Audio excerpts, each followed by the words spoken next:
तो binomial theorem start करने वाले। तो सबसे पहले बाइनोमियल का मतलब क्या है? बाई का मतलब हो गया 2 और नोमियल का मतलब हो गया टर्म। ठीक है। ऐसे ही अगर लिखा है मोनोमियल, इसका मतलब होता है एक टर्म। ट्राइनोमियल लिखा हुआ है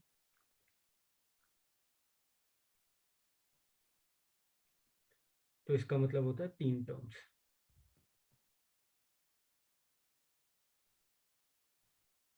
तो जैसे x प्लस वाई लिखा हुआ है, चाहे ये लिखा हुआ है, ये सब एग्जाम्पल्स हैं। हमने दो दो टर्म्स लिखे हुए हैं। यहाँ पे देखो, ये एक अकेला सिंगल टर्म है और ये एक अकेला सिंगल टर्म है। ठीक है। तो ये दोनों मिलके एक बाइनोमियल टर्म, प्लस साइन बीच में लिखा हुआ है।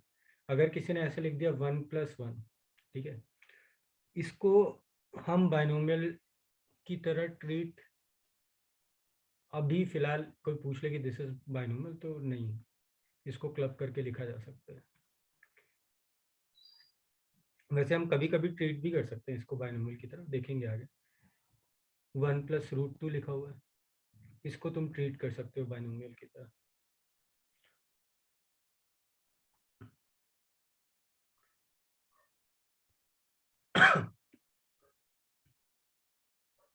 अब कुछ एक्सपेंशंस लिखते हैं जो हमें ऑलरेडी मालूम है। x plus y is equal to 0, x plus y raised to the power 1। इतने ऐसे जो भी एक्सप्रेशंस हमें मालूम है, दो दो टर्म्स की पावर, दो टर्म्स हमने क्लब करके लिखी है और उनका कुछ पावर रेज किया हुआ है।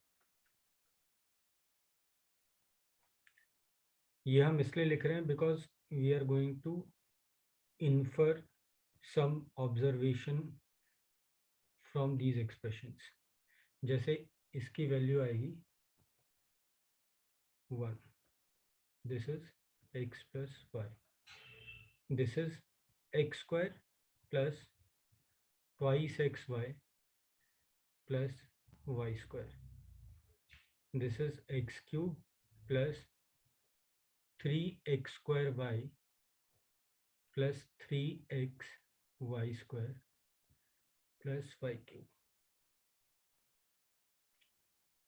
this is x raised to the power 4 plus 4x cube y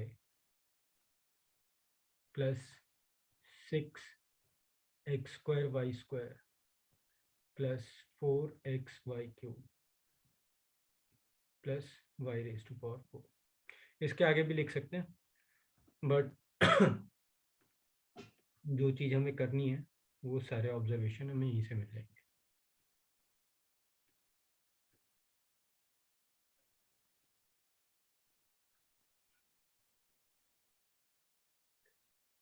तो सबसे पहला पॉइंट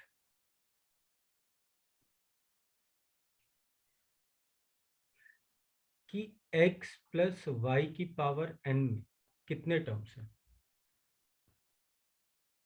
इसमें देखोगे पावर 0 है, एक टर्म है, पावर 1 है, दो टर्म है। नेक्स्ट वाले में देखो पावर 2 है, नंबर ऑफ टर्म्स कितने, 3। उसके अगले में देखो पावर 3 है और यहाँ पे टर्म्स कितने, 4। तो अगर पावर n है तो number of terms are n+1।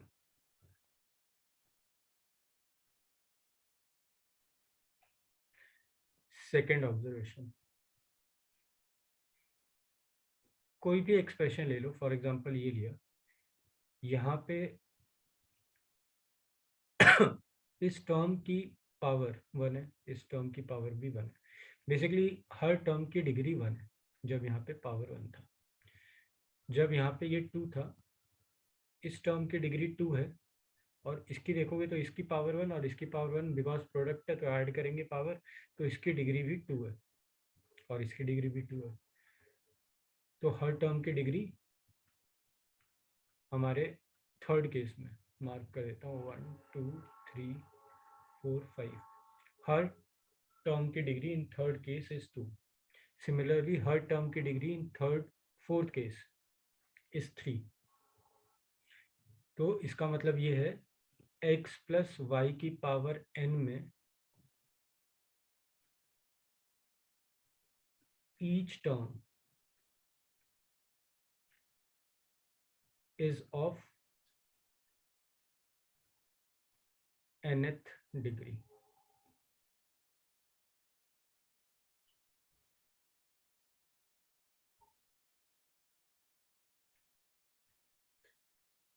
Third observation, हम कोफिशिएंट्स को देखते हैं. जैसे यहाँ पे कोफिशिएंट 1 था, यहाँ पे कोफिशिएंट भी 1 था. फिर क्या था, नेक्स्ट वाले में देखो कोफिशिएंट का सीक्वेंस है 1 2 1. नेक्स्ट वाले में देखो सीक्वेंस है 1 3 3 1. नेक्स्ट वाले में देखो 1 4 6 4 1.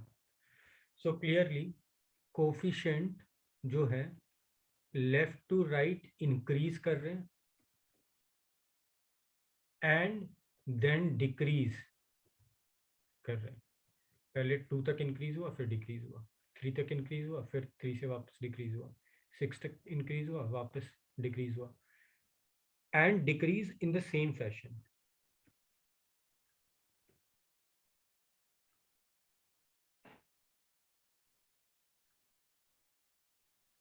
ठीक है. कोफिशिएंट्स जो है वेरिएबल के वो इंक्रीज और डिक्रीज कर रहे हैं सेम पैटर्न में. नेक्स्ट पॉइंट कि power of x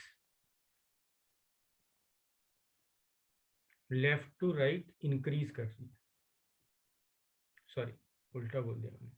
power of x left to right decrease कर रही है एंड वही power of y right to left increase कर रही है. एक्स की पावर डिक्रीज करती जा रही है, वाई की इंक्रीज करती जा रही है. 0 हुई, फिर 1 हुई, फिर 2. यहाँ पे 0 हुई, 1 हुई, फिर 2 हुई, फिर 3 हुई. ठीक है. तो ये कुछ ऑब्जर्वेशन हमने लिखे. अभी जो हम बाइनोमियल थ्योरम पढ़ रहे हैं, यानी बाइनोमियल थ्योरम जो हम पढ़ेंगे उसमें हम x प्लस वाई की पावर n के बारे में पढ़ेंगे. तो ये हम पढ़ रहे हैं पॉजिटिव इंटीग्रल इंडेक्स के लिए.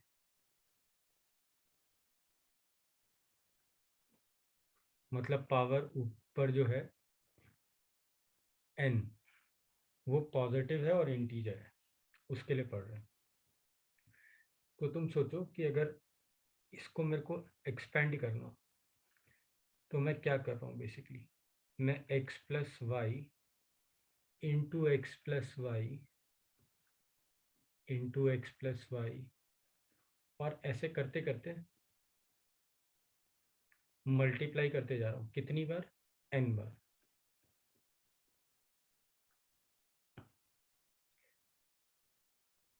अब सोचो x इनको मल्टीप्लाई करने के बाद कितने ब्रैकेट्स हैं. ये टोटल n ब्रैकेट्स हैं.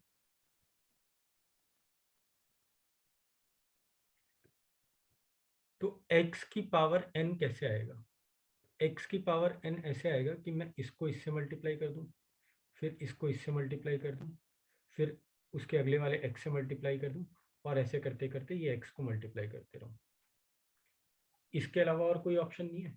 इन सारे जो इनिशियल x हैं उनको मल्टीप्लाई करते जाऊंगा तो मेरे को x की पावर n मिल रहा है. ठीक है ना.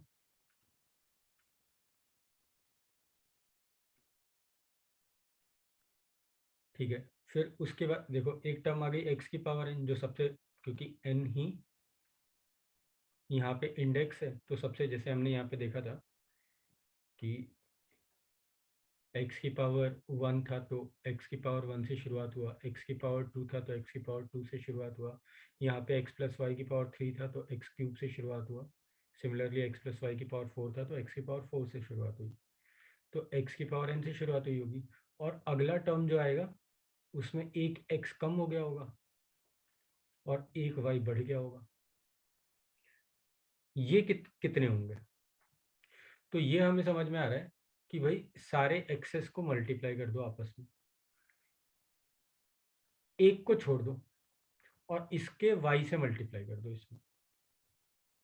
ठीक है, तो यहां से आ जाएगा x की पावर n-1 इंटू वाई। लेकिन ये तो और भी तरीकों से आ सकता है। जैसे मैंने क्या किया अभी फिलहाल, मैंने सारे एक्सेस मल्टीप्लाई किए और इस ब्रैकेट को छोड़ दिया, सारे x को मल्टीप्लाई किया तो x की पावर n-1 मिला, और इस वाले ब्रैकेट को छोड़ा था उसके y से मल्टीप्लाई कर दिया। अब ये जो मैंने छोड़ा था, मैं इस वाले ब्रैकेट को भी छोड़ सकता हूँ और बाकी एक्सेस को मल्टीप्लाई करूँ और उसको y से मल्टीप्लाई करूँ, तब भी मेरे को मिलेगा x की पावर n-1 इंटू वाई। फिर मैं ये भी कर सकता हूँ कि मैं इस वाले ब्रैकेट को छोड़ दूँ, फिर मैं बाकी ब्रैकेट्स को मल्टीप्लाई करूँ, उनके एक्सेस को मल्टीप्लाई करूँ और इसके y के साथ मल्टीप्लाई करूँ। यानी बेसिकली किसी एक ब्रैकेट को छोड़ दो और बाकी ब्रैकेट्स के एक्सेस को मल्टीप्लाई कर दो और उसको जो छोड़ा हुआ ब्रैकेट था उसके y के साथ मल्टीप्लाई करो, तो हमें मिल रहा है x की पावर n-1 इंटू वाई। तो जो हम एक ब्रैकेट छोड़ रहे हैं वो हम कितने तरीके से छोड़ सकते हैं, कितने प्रकार से ये चीज की जा सकती है। तो भाई टोटल n ब्रैकेट्स हैं, तो n में से कोई एक सेलेक्ट कर लो जिसको छोड़ना है। तो NC1 तरीके से हम एक एक ब्रैकेट छोड़ सकते हैं और हर ब्रैकेट हमें हर such selection is giving us this result, right? So there will be these many x की पावर n-1 इंटू वाई, क्योंकि हम क्या कर रहे हैं, एक ब्रैकेट को छोड़ रहे हैं, बाकी एक्सेस को मल्टीप्लाई कर रहे हैं और उसको जो छोड़ा हुआ ब्रैकेट है उसके y के साथ मल्टीप्लाई कर रहे हैं। अब ऐसा बहुत तरीके से किया जा सकता है। कितने तरीके से किया जा सकता है? उतने तरीके से जितने तरीके से तुम एक एक ब्रैकेट को छोड़ सकते हो। सही है, ओके। अब इसका अगला टर्म जो आएगा वो आएगा x की power n-2 into Y square. ये कितने होंगे? तो ये निकालने के लिए हम क्या करेंगे कि जैसे पहला और दूसरा ब्रैकेट छोड़ दिया, इनके एक्सेस को मल्टीप्लाई किया जो बचे हुए हैं, तो हमें मिला x की पावर n-2, और इन दोनों ब्रैकेट को जब मल्टीप्लाई किया तो हमें एक वाई स्क्वायर मिला होगा, उसके साथ मल्टीप्लाई कर दो x की पावर n-2 को, तो x की power n-2 into Y square मिल जाएगा। सही है।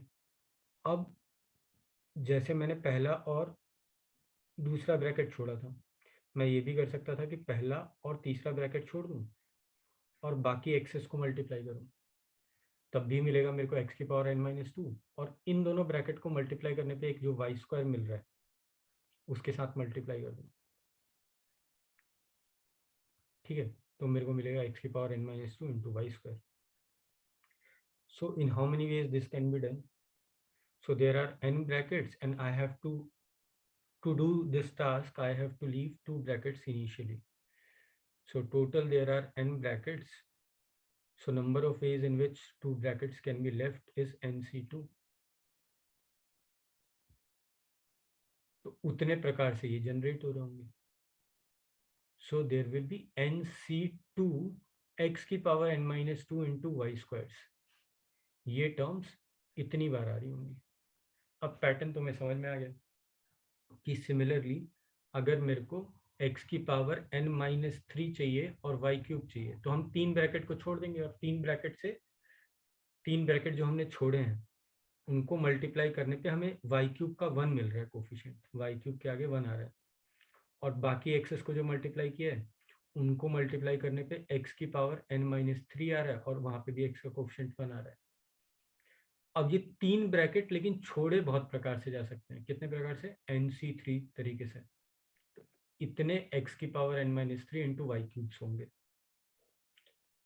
और ये चलता रहेगा। कब तक चलता रहेगा? एक टाइम आएगा जब हम बोलेंगे सारे ब्रैकेट छोड़ दो और सारे वाइज मल्टीप्लाई कर लो। अब x मल्टीप्लाई नहीं करने, सारे ब्रैकेट छोड़ दिए, क्योंकि जो हम छोड़ रहे थे जैसे पहले स्टार्टिंग में सेकेंड स्टेप में हमने दो छोड़े, तो हमने इनके y को मल्टीप्लाई कर लिया तो बोला कि वाई स्क्वायर मिला वहां से। ठीक है। तो ऐसे ही अब मैंने सारे छोड़ दिए, उनके सारे वाइज को मल्टीप्लाई किया तो हमें मिला, n में से n सारे छोड़ दिए, हमें मिला y की power n। So this is the binomial theorem for positive integral index कि x प्लस y की power n can be represented as nc0 x की power n plus nc1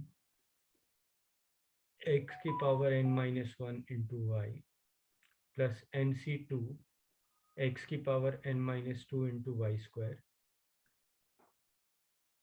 and so on up to n minus 1 x into y की power n minus 1 plus ncn y की power n।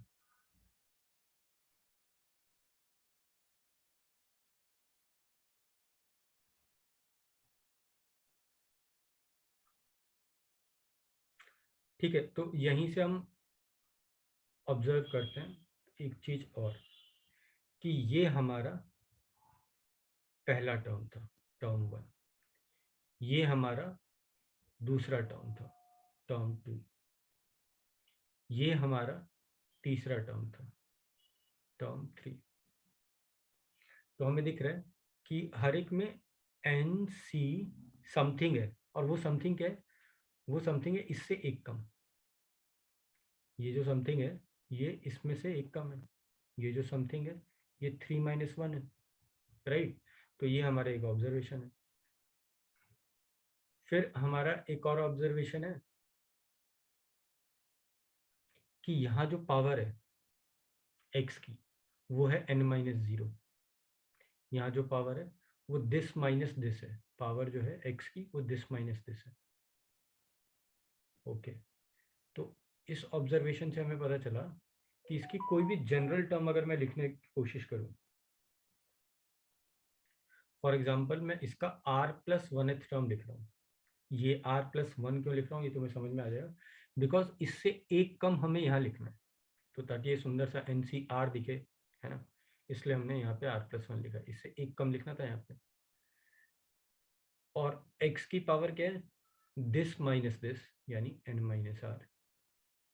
और y की power क्या है, y की power वही है जो यहाँ लिखा है, y जैसे यहाँ पे स्क्वायर लिखा है वो वही है जो यहाँ लिखा है, यानी y की पावर r।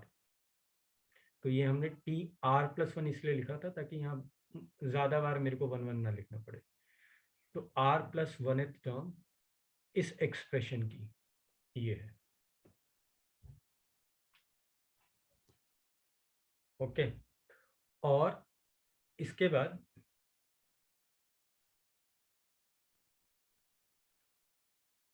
ये बात बाद में भी बोल सकते हैं, but because we have already done permutation and combination, we know that NCR is equal to NCn minus r। ये हमने परमुटेशन कॉम्बिनेशन में देखा था, और वो हमने इस पैटर्न में भी देखा था कि ये पहले कोफिशिएंट्स इंक्रीज हो रहे थे फिर डिक्रीज हो रहे थे सेम फैशन में, और coefficient equidistant from beginning and end are constant.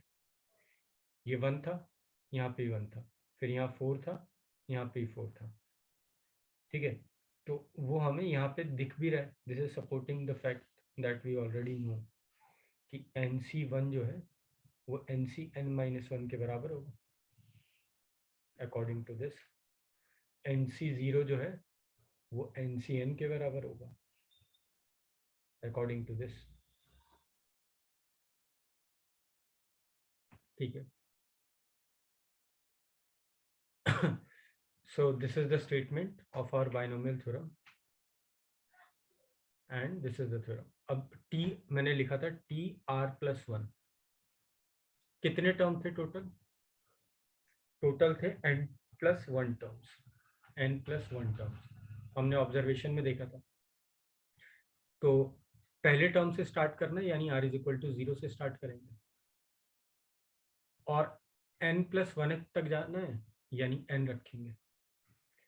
तो इस तरीके से भी हम इस पूरे एक्सपेंशन को ऐसे ना लिख के इस तरीके से भी लिख सकते हैं कि सम ऑफ, हमने एक जनरल टर्म लिखा, जनरल टर्म बीच का उठा के लिखा TR प्लस 1 ये, और बोला इसका sigma r is equal to 0 से लेके n तक।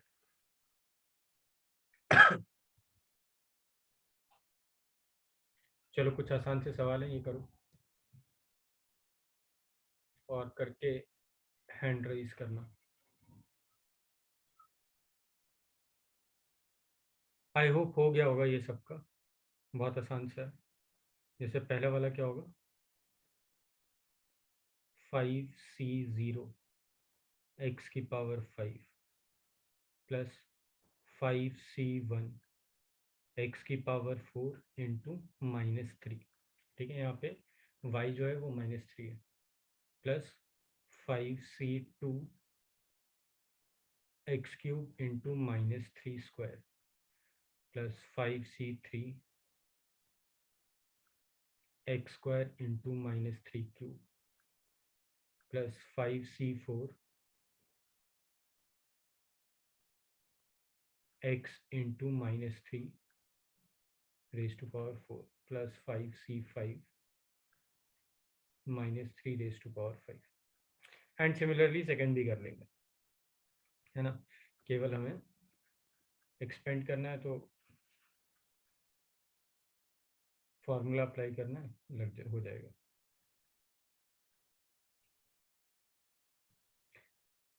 सिमिलरली एक और प्रॉब्लम है कि इनको 4 टर्म्स तक एक्सपेंड करो। तो ठीक है, कुछ नहीं है, 20c0 2x/3 की पावर 20 प्लस 20c1 2x/3 की power 19 into 3y/2 plus 20c2 2x/3 raise to power 18 into 3y/2 square plus 20c3 2x/3 raise to power 17 3y/2 cube. अब देखो ये क्वेश्चन के मतलब पहले दो और ये काफ़ी आसान से हैं, बट ये जानबूझ के इसलिए दिया था टू मेक यू रियलाइज कि जब हम बाइनोमियल कोफिशिएंट्स बोलते हैं, binomial coefficients, then we talk about these things. NCR जितने भी एनसीआर लिखे हुए, पहले 4 टर्म बोले थे इसलिए 4 लिखे हमने केवल, लेकिन जो भी हम टर्म देखेंगे, जो भी टर्म अगर हम खोल के देखेंगे, ओपन करके सॉल्व करके सिंप्लीफाई करके देखेंगे, उसमें इन बाइनोमियल कोफिशिएंट्स के अलावा, आई मीन हाँ, बाइनोमियल कोफिशिएंट्स के अलावा कोफिशिएंट्स में कंट्रीब्यूट करने वाले फैक्टर्स और होंगे। मेरे कहने का पूरा मतलब ये है कि जब हम x प्लस वाई की पावर n को एक्सपेंड कर रहे थे, तो हमें कोफिशिएंट्स जो हैं वो ऐसे मिल रहे थे, बाइनोमियल कोफिशिएंट्स।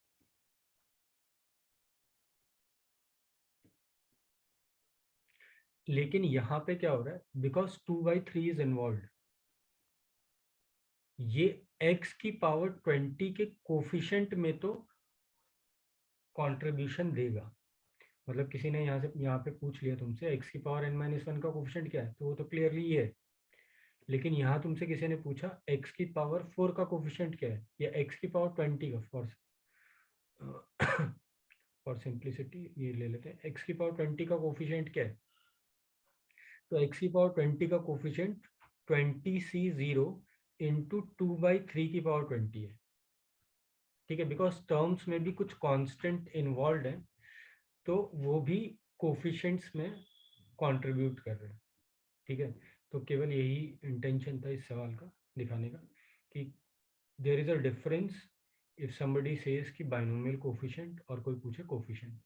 यहाँ पे binomial coefficient and coefficient are the same thing, because वो अल्टीमेटली सेम आ रहे हैं, बिकॉज जो वेरिएबल्स है उनका अपने आप में अंदर ब्रैकेट के अंदर कोई कोफिशिएंट नहीं है, तो जो बाइनोमियल कोफिशिएंट्स आ रहे हैं वही उसके कोफिशिएंट है। लेकिन इस वाले केस में वेरिएबल्स के भी कोफिशिएंट्स हैं जो कि ब्रैकेट के अंदर इन्वॉल्व है। इसी वजह से इसके जो कोई कोफिशिएंट पूछे कि इस टर्म का कोफिशिएंट बताओ, उसमें बाइनोमियल कोफिशिएंट के अलावा भी कुछ कॉन्स्टेंट्स मल्टीप्लाई हो रहा है, तो there is a difference between binomial coefficient and coefficient in this case. यहाँ पे डिफरेंस नहीं था। इन जनरल डिफरेंट होते हैं कोफिशिएंट्स और बाइनोमियल कोफिशिएंट्स। अच्छा, ये चीज़ें हमने पढ़ ली है कि n+1 टर्म्स होते हैं। सम ऑफ इंडाइसेस जो है मतलब x+y⁴ n में जितने भी टर्म्स हैं हर टर्म में x और y की अगर पावर को हम ऐड करें तो वह n है। ये भी देखा कि अगर binomial coefficient equi distant from beginning and and है तो वो बराबर आते हैं। तो वही चीज़ दोबारा लिखी हुई है। चलो ये सवाल करो।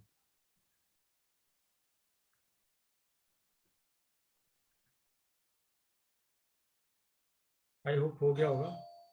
अगर तुम इसको ध्यान से देखो तो दिस इज नथिंग, जो ये ब्रैकेट के अंदर लिखा हुआ है ये 1 - x का क्यूब लिखा हुआ है की power 20। So this is 1 - x whole raise to power 60। Now this is a binomial, तो इसमें नंबर ऑफ टर्म्स 61 होने वाले हैं। ठीक है,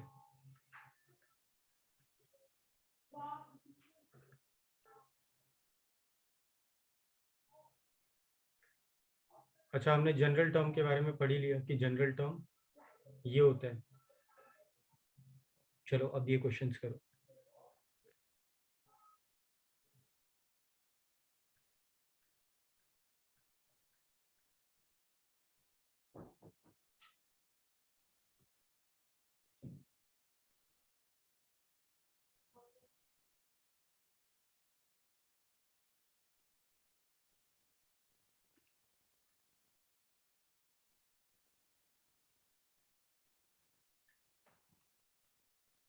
तो मेरे ख्याल से ये हो गया होगा। हमने देखा था TR+1 is equal to NCR x की पावर n-r y की पावर r। सो यहाँ पे 28th term will be equal to NC, यहाँ क्या लिखा जाता है, एक कम लिखा जाता है यहाँ से 27। ओ n मतलब n यहाँ पे क्या था 30। So this will be 30 C27 x raised to power 30 minus 27 and y raised to power 27. This is the 28th term. Similarly for second, T7 is equal to NC6 4x by 5 raised to power n minus 6, 9 minus 6 that is, minus 5 upon 2x यानी y की power r that is 6.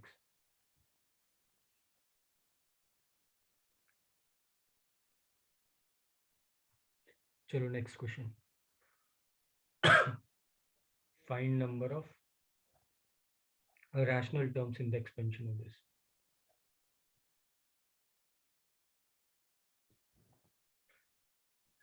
देखो इसमें अगर मैं कोई general term लिखने की कोशिश करूं तो इसकी कोई भी जनरल टर्म हो जाएगी 1000 CR 9 की power 1/4 whole raise to power 1000 minus r, और ये पावर 1/4 मैं यहाँ लिख सकता हूँ। सिमिलरली 8 के केस में जो है वो मैं यहाँ लिख सकता हूँ।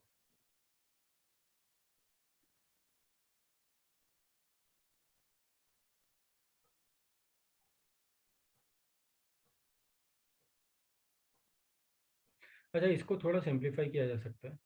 इसको सिंप्लीफाई कैसे किया जा सकता है कि